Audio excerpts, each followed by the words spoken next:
कहानी बिरजू कुम्हार की है जो मिट्टी के खिलौने बनाकर बेचता है।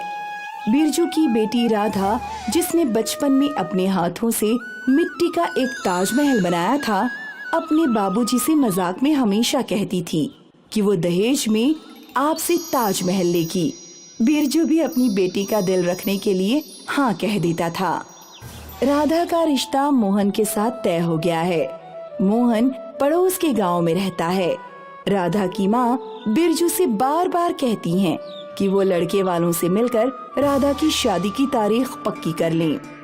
आपसे कितनी बार कहा है कि लड़के वालों के घर जाकर शादी की तारीख ले आएं। राधा की माँ, मैं 2 बार लड़के वालों के घर होकर आया हूँ, लेकिन मोहन के पिता शादी के लिए कुछ बात ही नहीं करते। तो फिर आप मोहन से बात कीजिए ना। मैंने मोहन से भी बात की है, लेकिन वो भी अपने घर वालों पर निर्भर है। फिर राधा और मोहन की शादी कैसे होगी? तुम चिंता ना करो, आज हम मोहन के पिता से मिलकर शादी का मुहूर्त निकलवा ही लेंगे।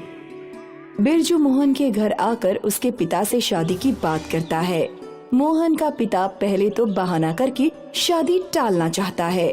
बिरजू के जोर देने पर मोहन का पिता दहेज की लंबी चौड़ी मांग के साथ शादी का मुहूर्त निकालने के लिए तैयार हो जाता है। बिरजू भैया, लड़की को खाली हाथ विदा कर दोगे क्या? भाई साहब, हम अपनी बेटी की शादी बड़े धूमधाम से करेंगे और दहेज भी औकात से ज्यादा देंगे।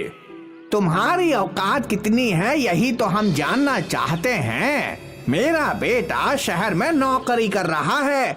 अब बताओ, ऐसे में हम तुम्हारे जैसे कंगाल कुम्हार की बेटी कैसे ब्याह लाएं? राधा और मोहन का रिश्ता पक्का करते समय आपने दहेज की बात तो नहीं की थी? सही बात सही समय पर की जाती है बिरजू। मुझे दहेज में 50 तोला सोना, 1 कार और 25 लाख नगद चाहिए। अगर तुम मेरी ये छोटी सी डिमांड पूरी कर सकते हो तो जब चाहे शादी का मुहूर्त निकलवा लो। हम बेटे की बारात लेकर आ जाएंगे, नहीं तो इस रिश्ते को यहीं खत्म समझो। राधा और मोहन का रिश्ता टूट जाता है। बिरजू रोते हुए अपमानित होकर मोहन के घर से बाहर आता है। उसकी बरसती हुई आंखों को देखकर मौसम भी बरसने लगता है। बिरजू तेज बारिश में कहीं छुपकर बारिश रुकने का इंतजार करता है। तभी उसकी नजर किसी मांगने वाले बूढ़े फकीर पर पड़ती है जो लोगों से पैसे मांग रहा है। बाबा, इतनी बारिश में तुम घर से बाहर कहाँ निकल आए हो? बेटा, मुझ फकीर का कोई घर ही नहीं, बस ऐसे ही किसी के दिए हुए टुकड़े खाकर और दूसरों की दीवार से टिककर सो जाता हूँ। तुम्हारा कोई घर परिवार नहीं है? रमता जोगी बहता पानी, बस यही है मेरे जीवन की कहानी। मुझे एक वक्त का खाना खिलाओगे? हाँ हाँ बाबा, खाना भी खिलाऊंगा और रहने का ठिकाना भी दूंगा। उसके लिए तुम्हें मेरे घर चलना होगा। बिरजू बारिश रुकने के बाद फकीर को लेकर अपने घर जाता है। बिरजू फकीर को पेट भर खाना खिलाकर घर में रहने की जगह देता है। अगले दिन फकीर अपनी असली पहचान बताकर बिरजू और उसके घर वालों को चौंका देता है। मैं कोई फकीर नहीं, एक सिद्ध जादूगर हूँ। तुमने खुद गरीबी और परेशानी में रहकर भी मेरी मदद की। तुम्हारी ये भावना मुझे अच्छी लगी। मैं तुम्हारी परीक्षा ले रहा था। परीक्षा? हाँ बताओ, तुम हमसे क्या चाहते हो? बाबा, अंधा क्या चाहे 2 आंखें। मैं अपनी बेटी की शादी बहुत धूमधाम से करना चाहता हूँ, लेकिन मेरे पास दहेज में देने के लिए कुछ भी नहीं है। बताओ, तुम अपनी बेटी को दहेज में क्या देना चाहते हो?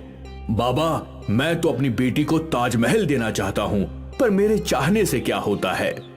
राधा बेटी, तुम भी ताजमहल चाहती हो? बाबा, आप हम गरीबों का मजाक उड़ा रहे हैं। फकीर बाबा राधा की बात पर हंसते हैं। बिरजू फकीर की बात पर ध्यान न देकर उसकी सेवा करता है। अगले दिन सुबह चमत्कार हो जाता है।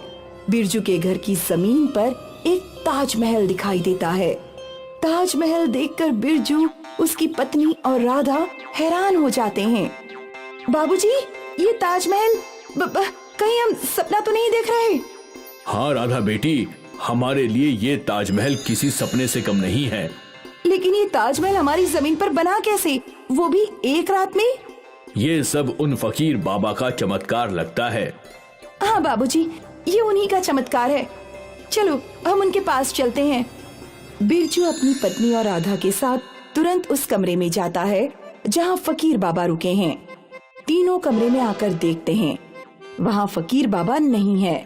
कमरे में एक चमत्कारी घड़ा रखा है जिससे आवाज आती है। बिरजू, तुम जिन फकीर बाबा को ढूंढ रहे हो वो तुम्हारी किस्मत बदलकर जा चुके हैं। तुम कौन हो? मैं चमत्कारी घड़ा हूँ जिसे फकीर बाबा तुम लोगों के लिए छोड़ कर गए हैं। आज से तुम्हें जब भी जितने भी रुपयों की जरूरत हो उसे एक पर्ची में लिखकर घड़े में डाल देना और अपनी जरूरत के रुपए ले जाना। बिरजू फकीर बाबा को धन्यवाद कहता है। बिरजू के घर ताजमहल देखने वालों की भीड़ के साथ रिश्तेदारों की भीड़ भी लगने लगती है। अब हर कोई बिरजू की बेटी राधा से शादी करना चाहता है। काश मेरी शादी राधा से हो जाती तो मुझे भी ताजमहल में रहने का सुख मिल जाता। मुझे तो ताजमहल भी नहीं चाहिए, बस राधा चाहिए। भगवान मेरी भी किस्मत बदल जाए। किस्मत यहाँ बैठकर नहीं बदलेगी ना, उसके लिए हमें कुछ करना पड़ेगा। मेरा मतलब राधा के पास शादी का रिश्ता भेजना पड़ेगा। बिरजू सभी रिश्तों की जांच परख करके एक गरीब लेकिन पढ़ा लिखा लड़का राधा के लिए पसंद करता है और धूमधाम से राधा की शादी करके ताजमहल दहेज में दे देता है। फकीर बाबा का बनाया हुआ चमत्कारी ताजमहल उड़कर एक जगह से दूसरी जगह भी जा सकता है। राधा अपने पति के साथ चमत्कारी ताजमहल में बैठकर मायके से विदा होती है। बिरजू राधा को दहेज में ताजमहल देकर खुश होता है। राधा का सपना भी पूरा हुआ। वो अपने पति के साथ ताजमहल में रहकर खुशहाल जिंदगी जीती है। अपनी बेटी राधा को खुश देखकर बिरजू भी खुश होता है। राजस्थान के एक छोटे से गांव में देवीराम नाम का एक लकड़ी का कलाकार रहता था। उसकी एक बेटी थी, राधा। बाबा, आप ये इतने अच्छे लकड़ी के जहाज, घर कैसे बनाते हो? ये तो हमारी कला है राधा। मेरे बाबा, उनके बाबा और उनके भी बाबा सब यही करते थे। तो आप मुझे भी ये कला सिखा दो ना। हाँ हाँ, तू, तेरे बच्चे और उनके भी बच्चे यही काम करना। जब राधा बड़ी हुई तो राधा के बाबा ने उसे भी ये कला सिखाने की कोशिश की। तुझे ये सीखने के लिए समय लगेगा राधा, पर अब तेरे लिए तेरी पढ़ाई जरूरी है। तू शहर जा और अच्छे से पढ़ाई कर। पूरी जिंदगी पड़ी है ये कला सीखने के लिए तो। ठीक है बाबा। राधा के बाबा ने राधा को शहर पढ़ने भेज दिया। यहाँ गांव में धीरे धीरे लकड़ी के कलाकारों का काम कम हो गया। अब तो लगता है धीरे धीरे ये कला बंद करनी पड़ेगी। हमारे पूर्वज सदियों से यही कला चलाते आए हैं, पर हम शायद आखिरी पीढ़ी होंगी। हाँ, अब तो ग्राहक भी बहुत कम हैं। किसी को हमारे कला की जरूरत नहीं है। लगता है अब हम कलाकारों पे भूखों मरने की नौबत आएगी। नहीं नहीं, ऐसा कुछ नहीं होगा। भगवान जरूर हमारी सहायता करेंगे। हमारी कला को वापस गौरव मिलेगा। पर ऐसा होगा कब? बहुत जल्द। मुझे आशा है जल्द ही हम सब की कला को कदरदान मिलेंगे। यहाँ दिन प्रतिदिन गांव में लकड़ी के कलाकार अपना काम बंद कर रहे थे। बूढ़े बुजुर्ग परेशान थे। 6 महीनों बाद राधा छुट्टियों पर वापस घर लौटी। बाबा, मैं 1 महीने की छुट्टी पर आई हूँ। इस बार तो मैं आपकी कला सीख कर ही जाऊंगी। हाँ हाँ, सीख लेना। अगले दिन जब देवीराम एक लकड़ी का जहाज बना रहा था तब राधा उसके पास आई। अरे वाह, ये तो बहुत सुंदर महल है। हाँ है तो, पर 6 महीने से इसके कोई कदरदान नहीं। अब लगता है गांव वाले सही बोल रहे थे। धीरे धीरे सभी लकड़ी के कलाकार लुप्त होते जाएंगे। और ऐसा क्यों बाबा? पहले हमारे समुदाय को सम्मान मिलता था। लोग दूर दूर से लकड़ी की कला खरीदने आते थे, पर आजकल की मॉडर्न दुनिया में हमारी कला की कोई जगह नहीं है। शायद हमारे बाद ये कला गायब हो जाएगी राधा। नहीं बाबा, ऐसा कुछ नहीं होगा। आपकी कला को मॉडर्न दुनिया में जगह जरूर मिलेगी, कुछ न कुछ जरूर हो जाएगा। उस दिन से राधा सोचने लगी कि वो कैसे लकड़ी के कलाकारों को उनका सम्मान लौटाएगी। कई दिन बीत गए, राधा को अब तक कोई समाधान नहीं मिला था। वो काफी परेशान थी। इसी बीच उसने अपने बाबा की लकड़ी के महल की फोटो अपने दोस्तों के ग्रुप में भेज दी। सभी लोग उस महल की तारीफ करने लगे। राधा के दोस्त उसे कॉल करने लगे। अरे वाह Radha, what a piece of art! तुम्हें अच्छा लगा ना? मेरे पापा ने बनाया है, अमेजिंग! इन सब की तारीफ से राधा को आइडिया आया। वो अपने बाबा के पास गई। बाबा, क्या मैं ये लकड़ी का महल अपने साथ शहर ले जा सकती हूँ? हाँ हाँ, पर तुम इसका करोगी क्या? जल्दी ही आपको पता चल जाएगा। अब जब राधा शहर लौटी तो वो अपने साथ लकड़ी का महल ले आई। उसके सारे दोस्तों ने वो महल देखा। क्या कलाकारी है दोस्तों? हाँ तो, पर ये सारे कलाकार मरे जा रहे हैं।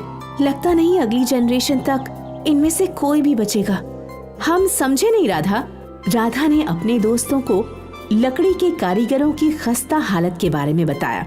अब कोई इस कला को नहीं खरीदता। मुझे तो डर है कि कहीं ये कला गुम न हो जाए।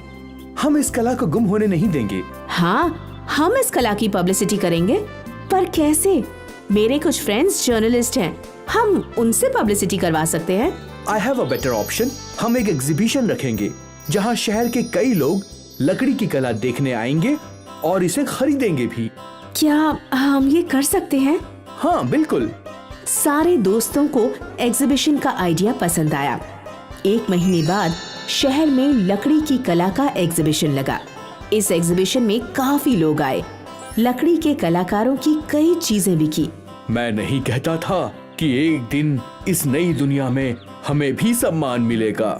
हाँ, तभी 2 लड़कियां कलाकारों के पास आईं। अंकल, क्या ये क्राफ्ट आपने बनाया? हाँ हाँ बिल्कुल।